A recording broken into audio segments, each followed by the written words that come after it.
gentlemen, and welcome to the Current Evidence and Implementation of Pediatric Early Warning Scores webinar. My name is Grant, I'm your event manager. During the presentation, your lines will remain on listen only. If you do require assistance, please press star then 0 on your telephone keypad, and a coordinator will be happy to assist you. You can make questions at any point during today's presentation by clicking onto the Q tab located at the top of your screen, indicated by the question mark sign.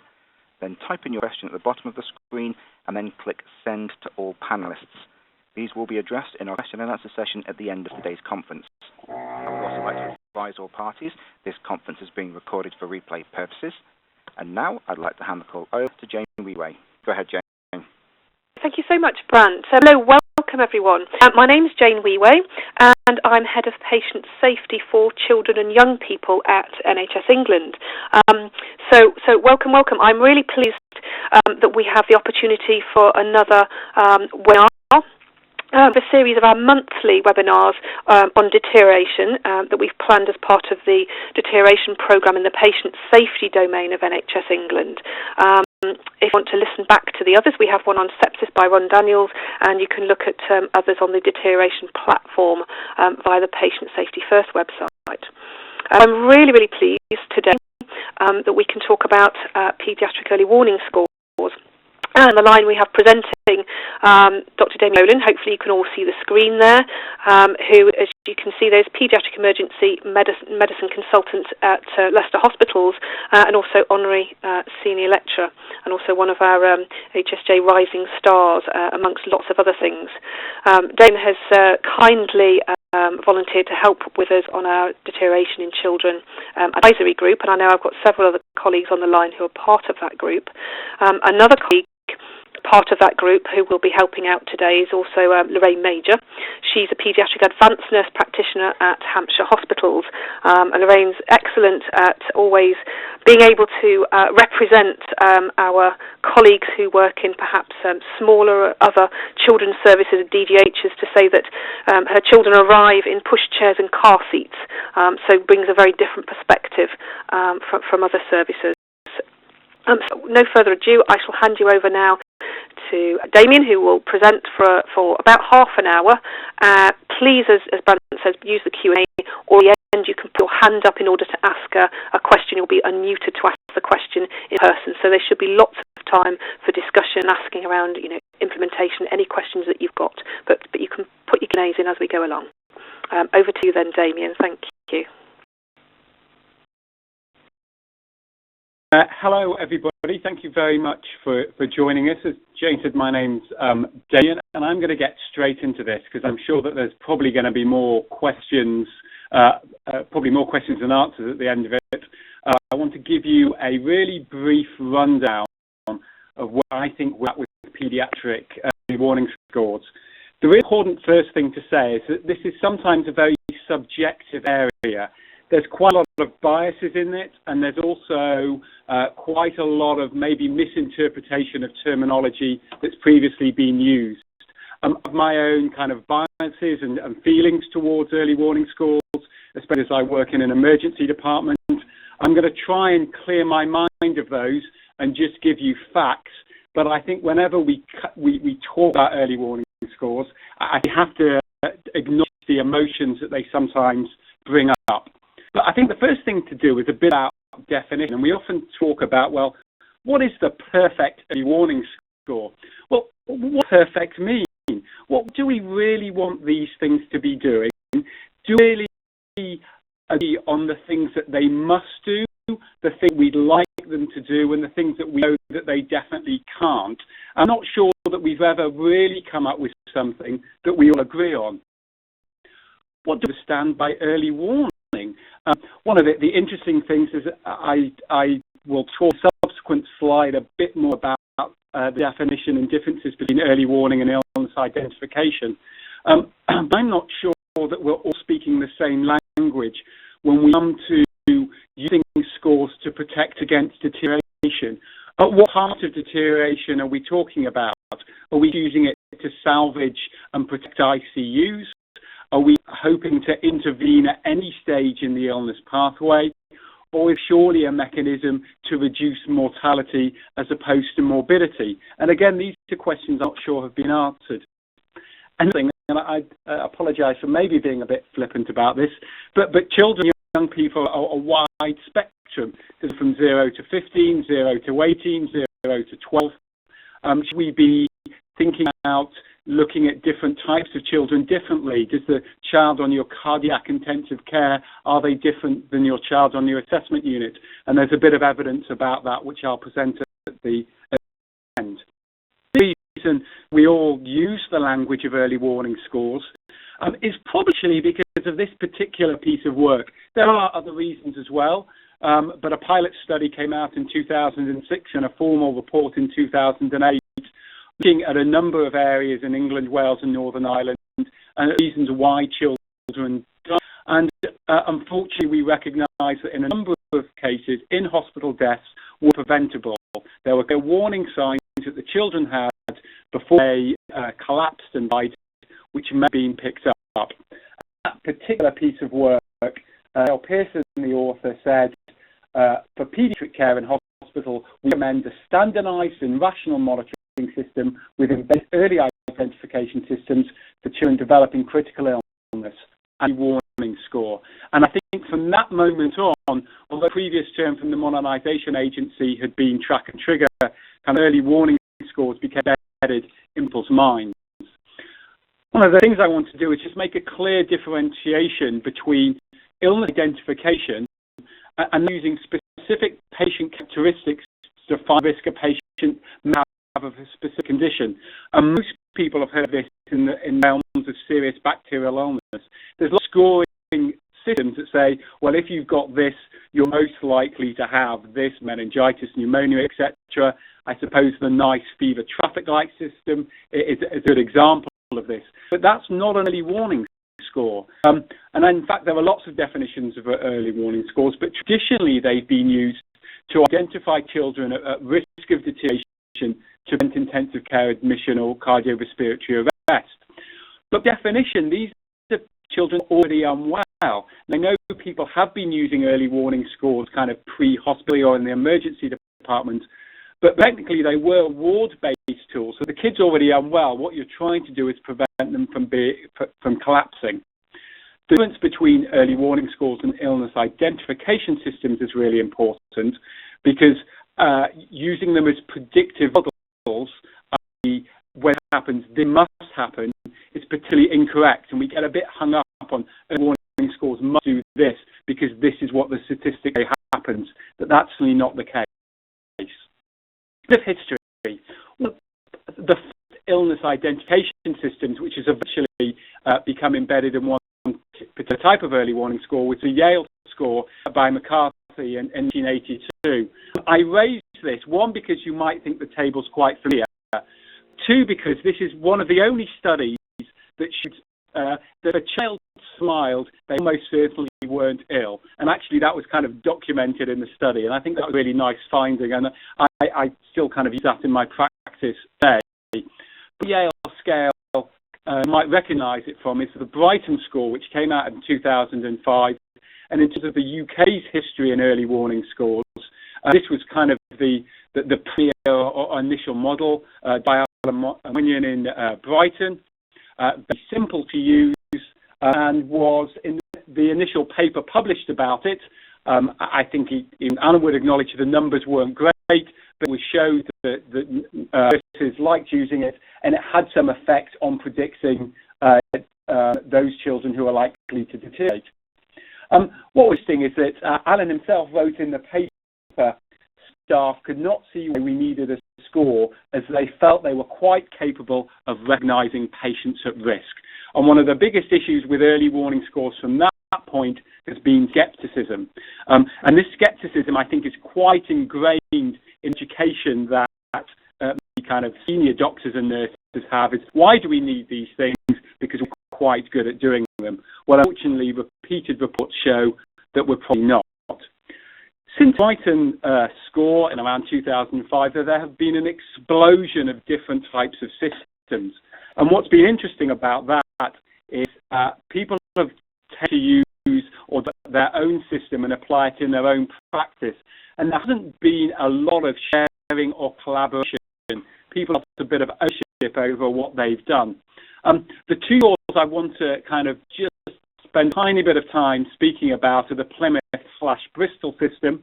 One, because this demonstrates one type of early warning system, the way where if you've got a fixed amount, you trigger something. So any of these A to E categories, you would highlight to a senior member of staff that this child may be deteriorating. This is a system that has been published in Bristol, is still being worked on and is in use in a number of other places around the country, but very clear criteria for what you have to do. The kind of converse of that is the Institute for Improvement score, which has now become NHS Improving Quality, actually worked up by kind of Sebastian at the Royal Surrey, and with help and support by other institutes, colleagues. And what has happened with this particular chart is it underwent lots and lots of different iterations in order to make it as user applicable to nursing staff as possible. And the score itself, it looks very much like an observation chart, and when you count of the shaded areas, it gives you a score, and depending on that score, gives you a particular action point. There are kind of two ways of different things, and there are a few variations thereon. And this is kind of where we've been from 2011 onwards. At that time, Sue Chapman, who has been a nurse consultant, has worked at Great Ormond Street, did probably one of the first systematic reviews of what she defined as paediatric alert criteria. Looking at all the scores that's been published so far, although they all showed a trend to being able to pick up children earlier, there was not a definitive improvement in outcome that had been demonstrated. So this is back at kind of the 2010-2011 time. Identified from that point a number of problems, and not problems with the scores themselves, but problems with the establishing an evidence base and establishing kind of whether they're effective or not. The first of those is that we really need to remember that it's not just about the score. And my preferred term is peak early warning system. As a great paper from Joff from America, who identifies a couple of things that must happen as well as the Paediatric early warning score for an intervention to happen that might prevent deterioration. Another really interesting thing about that paper is that he looked at reduction in in-hospital mortality over time, regardless of whether you had a scoring system. And one of the things that is happening is, despite really bad media press and some horrendous cases, in-hospital mortality continues to fall, regardless of whether you've got a scoring system or not, and actually does make it quite difficult to determine the effect of a particular PEWS system. So that's the first problem. The second problem is that, and I'm sure people will feel kind of some empathy with this, is that observations are often abnormal anyway, but that doesn't necessarily mean you're about to collapse in a heap. This neat little study from Matthew Thompson, academic GP in Oxford, they're looking at an assessment unit. He got a group of experts together to define what serious infection, intermediate infection, minor infection was, and they made a classification that minor infection would be conditions that children would recover even if you did nothing.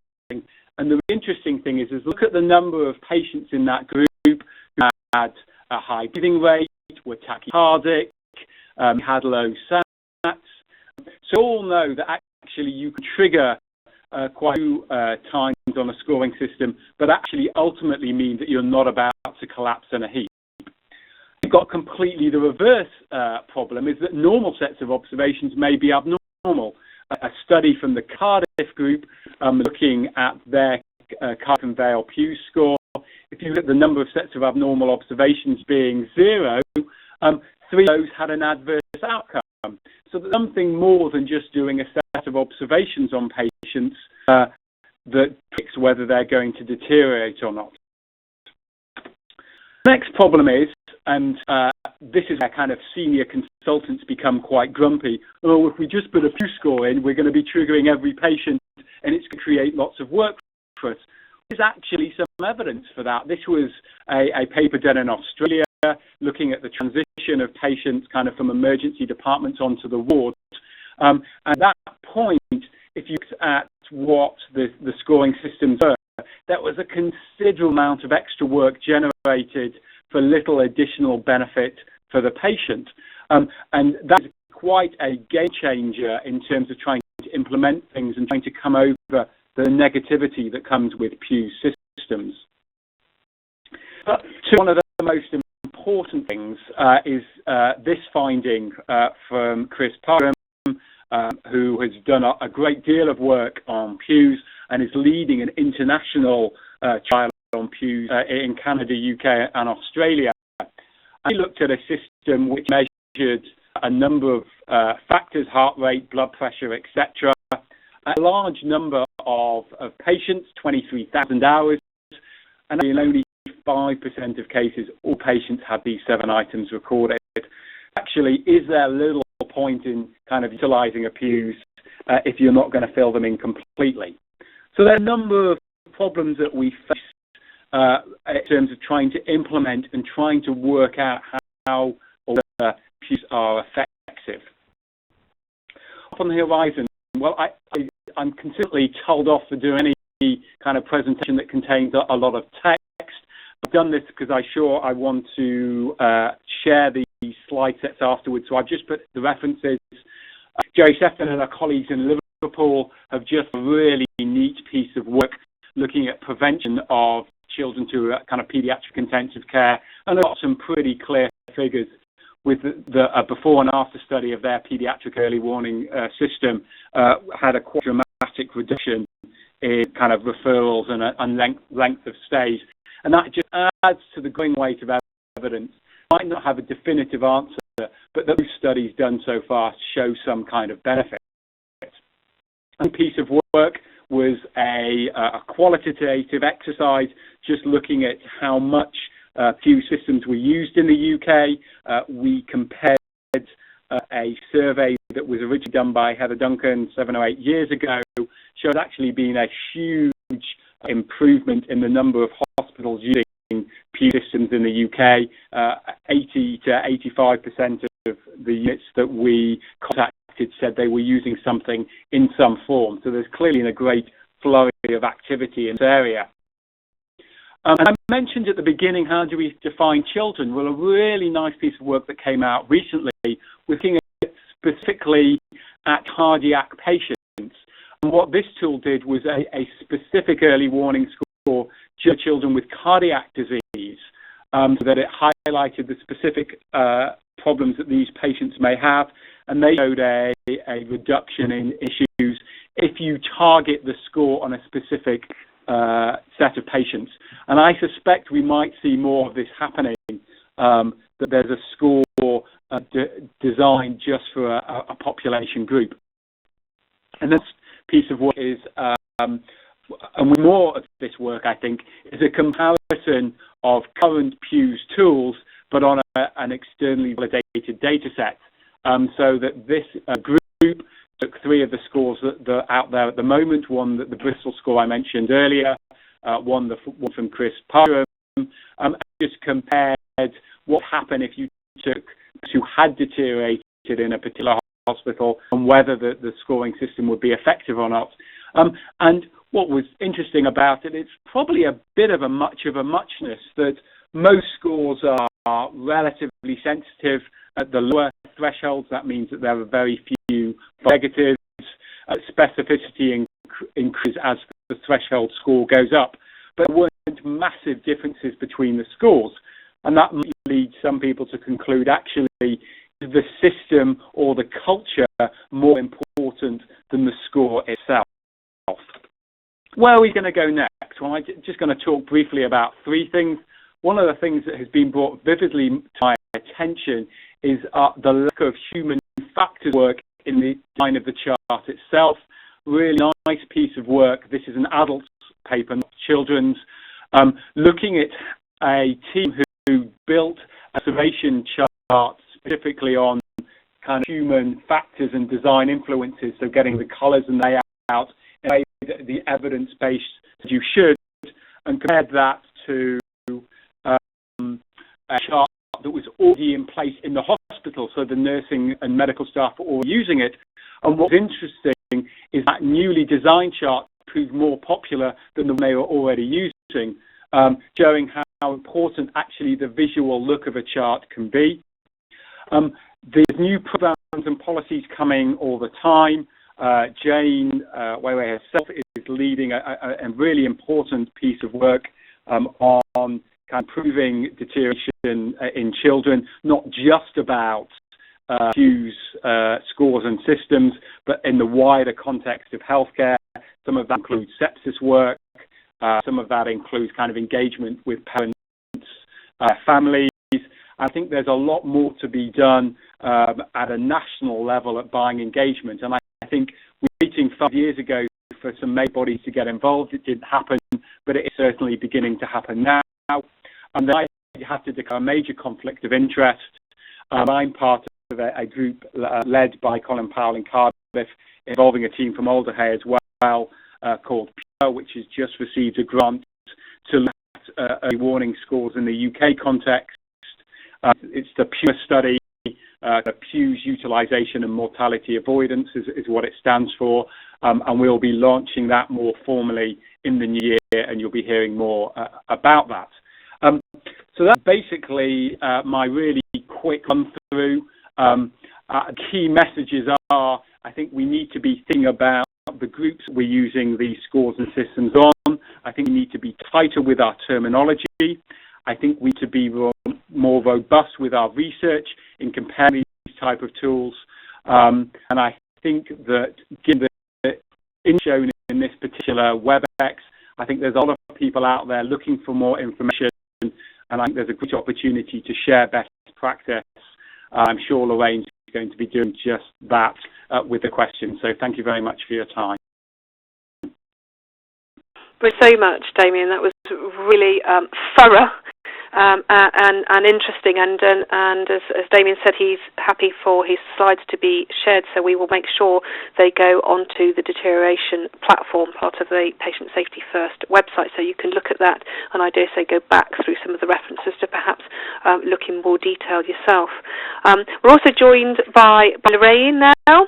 As I said, Lorraine's Paediatric Advanced Nurse Practitioner at Hampshire Hospitals. I know Lorraine was keen not to do another presentation. Damien and Lorraine were keen to have this presentation, so there's time for questions and time to talk more. But Lorraine, do you just want to talk about your kind of perspective on PEWS? You've had extensive experience really then getting the nursing perspective and implementing paediatric early warning scores, paediatric early warning system in your hospital and others. So do you want to introduce that whilst we're just kind of people are getting ready with their questions? Okay, sure. Hi, my name's Lorraine Major. I'm the Paediatric Advanced Nurse Practitioner in Hampshire. And I think that, like most things like this, you get passionate about events when it starts with a story. And it very much started with a story with me of a young boy who came in and who deteriorated and sat down in ED for a period of time and then came to our assessment unit. And after 3.5 hours, we recognised that he was basically just deteriorating in front of our eyes. And I really took this on board and seriously thought, well, what happened that we didn't recognise? Why was the early warning scores that we're using not effective? What went wrong? And sort of really went to lots of seminars, especially starting with the Institute of Innovation and looking at charts and some of the research that people were sending out, which was very little at the time because we're now talking about 3 years ago. So the thing that I, first of all, looked at, what were our processes, and didn't take it for granted that actually people were doing observations properly. So we did a little bit of an audit with my nurses across the floor, and I made an assessment of, did everybody know how to do a respiratory rate, and was there standards, had people been taught, and where could we take it from there? And the evidence from that audit highlighted to me that there was no standardisation within my department department of how to do a respiratory rate. Some people would say, I take it for 15 seconds. Some people would say, I take it for 30 and I just double it. But as we all know, that can miss some of the red flags, especially with apneas in young babies, that we should be looking out for. So before I even implemented the PEWS score, I did teaching across the board. We got standards from the Royal College of Nursing of sort of observations in children.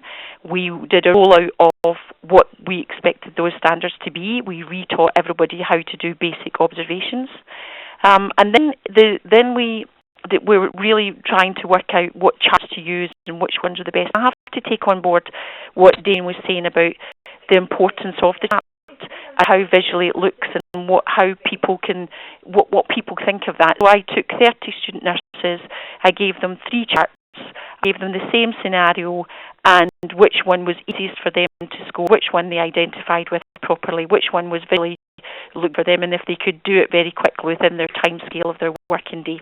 And the institute charts were the ones that they chose, and they were the ones that we rolled out. Before we rolled them out, I went back again round my department and I did more teaching, and I highlighted to them the importance of scoring, what we expected them to do, how to complete the charts. We did a few trial runs, we did a couple of PDC cycles, we rolled out 5, then we rolled out 10, and then by the time we were able to roll the charts out through the whole department, I have to say, after all that work, which took a long period of time, they were very seamless. They were done beautifully. I've audited them over the past 18 months, and we've done pretty well. So I can honestly say that they are always age appropriate. There's 100% people who get the age wrong with the institute charts. The observations of a temperature, pulse and respiration and only auditing the observations that need to be scored have been up to 95 to 100% on times. PEWS scoring correctly, I was very strict on that, because if they didn't score, if they didn't even put a 0, that was not a negative score. So I was very strict, and we have certainly improved a lot on that. And after 6 months, I had to go back and revalidate the importance of the scoring, because if you don't take your observations properly, if you don't score, you're not able to escalate accurately. And I think these are the 3 points which have really sort of come home to me. And 18 months down the line, we're doing really well.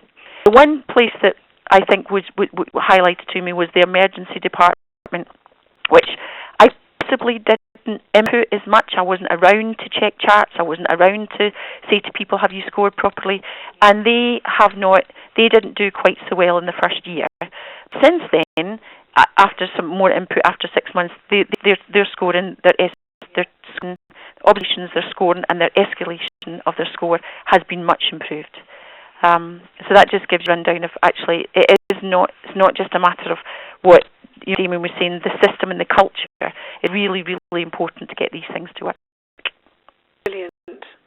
Thank you very much, Lorraine. I think that's a great introduction to really kind of getting the things that Damien was talking about, actually implementing it, on the ward, and thinking about systems and cultures as well. We have some questions in, which is great. Oh, I see there's some really interesting people on the line. So the questions then, hopefully you guys can all see that we've got questions about sepsis, about EPEWS, and about simulation. So we'll have a look at that. I think we might take them in order, really. Really interesting. So Joanna Selden says, have you got experience to share regarding paediatric sepsis 6 with PEWS? We have been discussing this at length in NHS England. Sepsis, I think for many of us, taking much more of a front seat, along with early warning systems and a lot of the things that we've been talking about. Damien, do you want to mention that? Because I know we've had conversations about this, haven't we, in screening for sepsis and things like that. Yeah, I think that's a really timely question. I personally don't have experience of PEWS. I know for the system I use in the emergency department, we've configured the portal that we use with is completely congruent with Paediatric Sepsis 6. The slight challenge in that regard, though, is that the current Paediatric Sepsis 6 if you apply it to a cohort of children who are kind of newly presenting, a lot of children are kind of tachycardic and hot. So it's important that the other features of kind of the sepsis 6 described are considered as well, and that you are aware that actually in order to kind of utilize the sepsis 6, you need to be thinking sepsis. And the question is it chicken and egg? So can you use PEWS to highlight deterioration and then make you think sepsis, or do you use the sepsis 6 to kind of highlight sepsis and then think about deterioration? There is a couple of charts coming up which I think are very much aligned, and I know the system kind of that will be used in the southwest. It's certainly got that in mind. A lot of work to be done on this broader context of what actually are we early warning for. I think Paediatric Sepsis 6 is a really good kind of nail in the wall to have on in that regard. Thanks, Damien. That's really interesting, and I think something that's close in the sense of advancing things further and using PEWS to then further advance. We've got a few comments from Robin Pitts, who works at Harrogate District NHS Foundation Trust, talking about currently using PEWS, which I guess is similar, and wanting to implement electronic PEWS or use escalation systems. Brent, can we unmute Robin so he can perhaps talk about looking at using electronic system? If you want to speak, Robin, that can happen. If not, no. So yeah, I mean, certainly I've been going around the country talking to people implementing electronic early warning scores, and I think as you've said there, initially looking at adults, but certainly a few places. I was in Nottingham last week, and in actual fact they're going to Mark Simmons and the paediatric critical care outreach nurses, Nikki Taylor and Steph McHale, are going to speak at next month's webinar about instigating early warning scores electronically. So I think you're all aware that there are a few bespoke pieces being developed within organisations, and there are also several being developed by several companies. But certainly the things that I've seen are really, really interesting. I think the only thing I think we all would know is that an electronic system doesn't make a poor clinical system better. There has to be all the things that Lorraine's talked about, ensuring standardisation is taking observations, how things look, how things feel, how things escalate in structured communication. So I don't know, Damien or Lorraine, do you have any comments about that? I think I totally agree with you, Jane, in the fact that whatever the chart looks like, whatever the system looks like, then it's the output that's important. So if the input is not accurate and not then it doesn't matter what it looks like. So you have to make sure that who are taking these observations, that they're accurately inputted.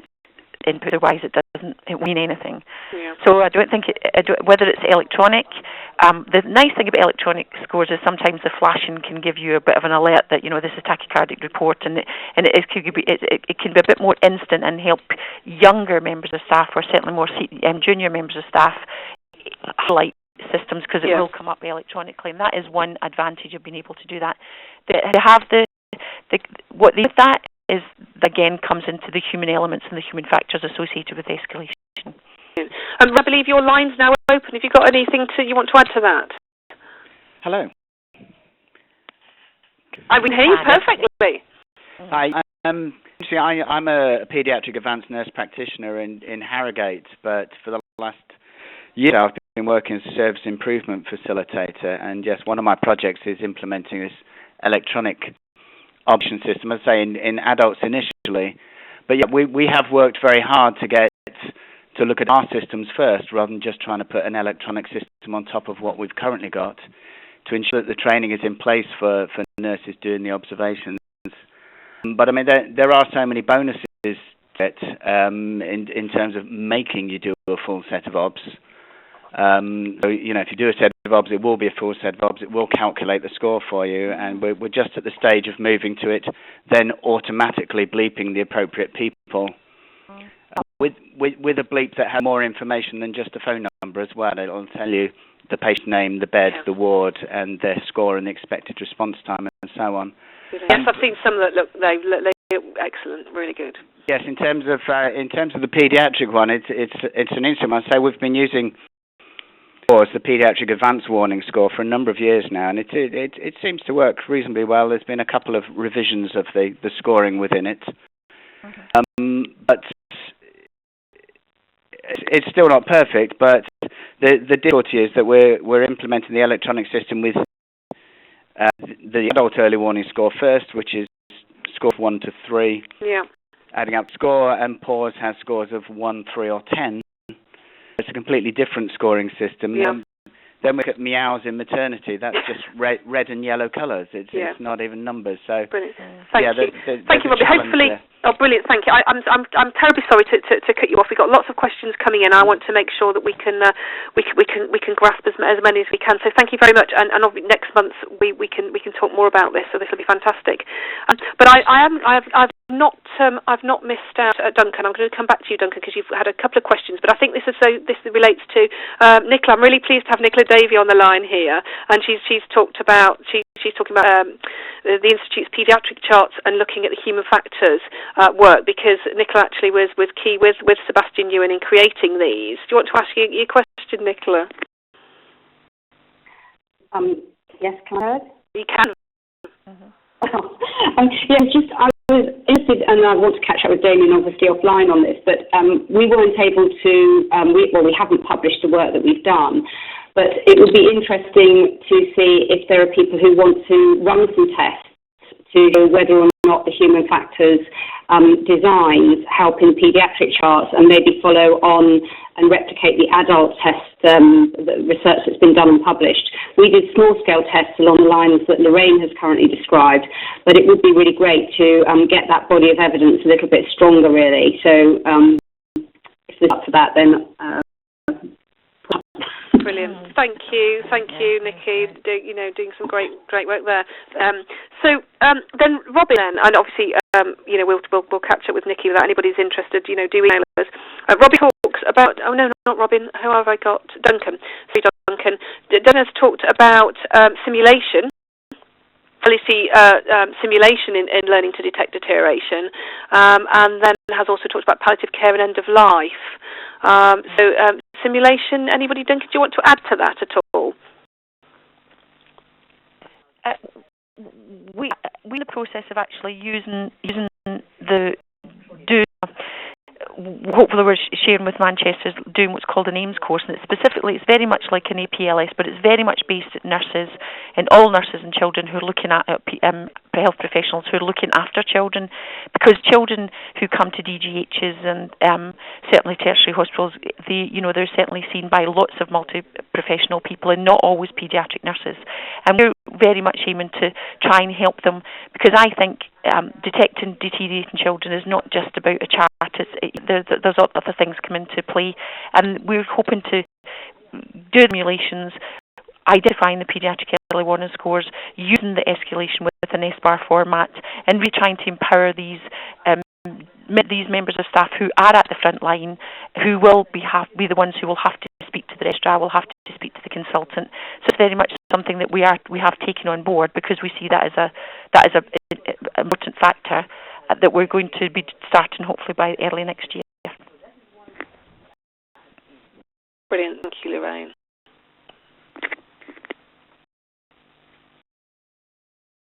Is Duncan unmuted? Do you want to add to that, Duncan? You've also got a question about palliative care and end-of-life care. Yes. I suppose it's the way in which much of what we're relying upon in using scoring systems is experiential learning that people have picked up over many, many years. And I think that though simulation is not an end to everything, that it is a way of trying to give people some of that experiential learning, really. And I think what Lorraine's talked about there as well, about some of the sort of more soft learning that we know from Health Foundation is really useful in improving services and giving people assertiveness skills. I suppose the thing on palliative and end of life is just aware. We've done a number of work at University of Salford and with Together for Short Lives around detecting and palliative care and end of life, and that for those children, deterioration would be expected in respects, and whereas we might want to know about that deterioration and be able to link that to prognosis and to understanding the process of dying for families and for children as well. That's a different aspect which I don't see coming through in the PEWS, that there's a way of accounting for that, I suppose, and saying actually, deterioration might be linked to a process which we need to look at and we need to understand and help others to understand, but would have different outcomes in terms of necessarily calling in medical colleagues or things that we'd want to do. Yes, I guess. I mean, I'll let colleagues respond in a minute, but I guess some of that goes back, doesn't it, to Damien's very early introduction around what is it? Are we trying to stop mortality or stop children going to ICU or all deterioration? But also, as you're saying, some to be expected and some not. Any thoughts, Damien? No, I think it's a brilliant example of how we need to be quite clear about our population. And I think populations in a district may well be different from populations of wards around cardiac intensive care, which will be different from populations in long-term ventilation units, and again, very different from the population in palliative care. That doesn't mean that the underlying principles aren't the same, because I think there are some generic things which everyone must do, but I think a really important is about how what we can't lose sight of is the individual patient in all of this. And if the score trumps kind of the background between either parent wishes or what's wrong with the parent, then we've really got something very wrong. I think that's a really good point. Yeah.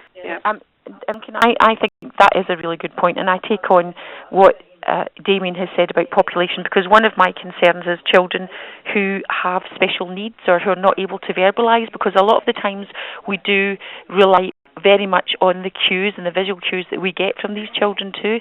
And I have an interest in these kids who come in, and they can be scoring high, but it's interpreted that it's associated with the condition rather than the fact that they're deteriorating and they have an acute illness. I agree with you that looking at the population is very, very important. Thank you all. Thank you for the question. It does reach to the next few questions that we have on the board from John Hawley and also from Joanna Selden again. And John talks about the PEWS study, and so I assume it's what the PEWS study is about. I think he's meaning Nicola's question about around looking at human factors, looking at whether a national approach, similar to the work previously done by the Institute in trying to come up with a score that's helpful for lots of areas. So it's this kind of UK unit department. And then Joanna further, I think, details that around whether we're looking at healthcare facilities in small GGHs, cardiac, oncology, PICU, or it's possible. That's a really, really interesting question. At NHS England, we've been thinking about that and obviously talking to lots of colleagues such as Damien and Lorraine around this, and most of you will probably know this has gone backwards and forwards within the colleges, and with pieces of work that people have been doing is wondering how widespread it is. Going back to Damien's question, really, who are we trying to help? But we have an initial round table discussion in December that I've set up. I don't feel it's now. I feel it's everybody to kind of look at that, and we do have the support for the discussion from colleagues in the RCPCH and the RCN in order to think about whether or not there could be something around a national PEWS, or whether it could be a standards colleagues really know about the National Early Warning Score in adult, and depending on whether I speak to colleagues at the centre or colleagues working in organisations, how well that's been taken up. And I think some have taken it up, many have taken it up, I believe, but have then also added their own elements to it that they feel are pertinent to their particular units or particular child population. So watch this space. If you're interested, email me and I'll let you know about if you've got particular perspective. That would be great. But we don't know in a sense. But I'm certainly happy to listen to what people have to say about having a national PEWS. That might mean. So hopefully I've answered your questions there. Jane, can I add something? Yes, do. I was going to say any comments. Yeah. I think John, your question's very perceptive. So the PEWS study has been a long time in the making. So that there's a group of us been working and chewing and throwing with applications with the NHR for an actual call that was made. Excuse me, that's my voice. A while ago. PEWS about updating the evidence as we know it. So moving on from Chapman's work, looking at not only how a score may work, but how it is best implemented. It's slightly different from what Davy was talking about, but her work is incredibly important in terms of utilising human kind of factors and how we engage trusts in moving kind of forward with whatever system they have going. The idea with PEWS is to come up with the evidence base by how we best do this. There are a lot of us who are clearly of the mind that a nationwide system is really important. The Australians have gone ahead and just done it, and we're waiting for the evaluation of that. Scotland are very close to doing it. It can be done, basically. Actually, there probably is no reason why it should happen in England as well. I think rather than just jumping in it with 2 feet, it needs to be considered in a way that it supports best evidence. And I think Jane's doing an amazing job of bringing people together who can facilitate this, which is why I put new programs and policies kind of in my future slide. But the important thing is it goes forward in a considered evidence-based fashion that is risk-averse, because we discussions with the college 4 or 5 years ago and they never got anywhere because there were too many ifs, buts. But I think we're now in a situation where we can move forward and get this working, more importantly for children. Damien. But can I add to that, Jane? Do, Lorraine. I work quite closely with the Wessex Paediatric Intensive Care Forum, and we've been trying to get one within our region for the last 2 years. And I think it's really amazing that people are starting to drop their own personal claim to the charts that they have designed and are beginning to think that actually, perhaps one standardisation for DGHs across our region would be something that would be really good. And I think that indicates there is a general shift in moving towards having a standardisation, which I think is quite exciting.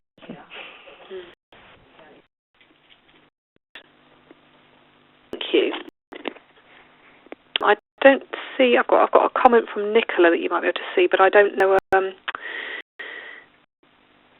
any more questions at the moment. Or anybody putting their hands up? No. What Nicola Dave has just said, because that really is kind of rounding things off. We've got 5 minutes to go, so you've still got time to pop a question or put your hand up. Please do. But Nicola has reminded me to mention a few things that are also happening with regards to patient safety, which we're very excited about, hosted by NHS England, but really kind of then being taken up and commissioned for other people. One of which, the very important patient safety collaboratives. So these are 15 large collaboratives across England, and they're hosted by the Academic Health Science Networks. So please find, if you don't know who they are, please find out.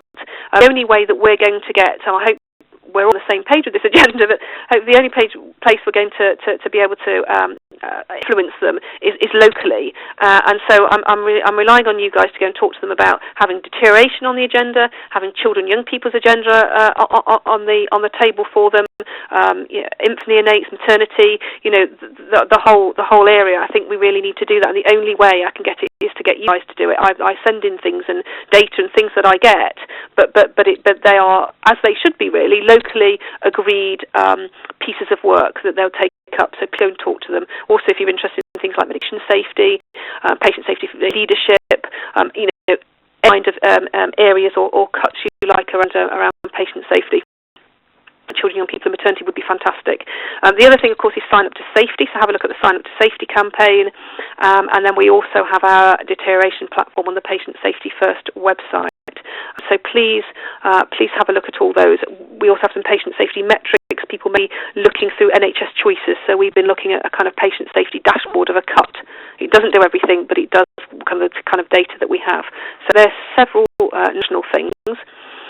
I can't see any more hand up or questions. Damien, anything that you would like to say before we've got 3 minutes? I think you should kind of highlight some of the work that's ongoing in terms of sharing kind of best practice and resources. I think there's so much out there that people are doing that they haven't published or thought was good enough to get published, or have kind of just been a bit either insecure about it, but is actually amazing work.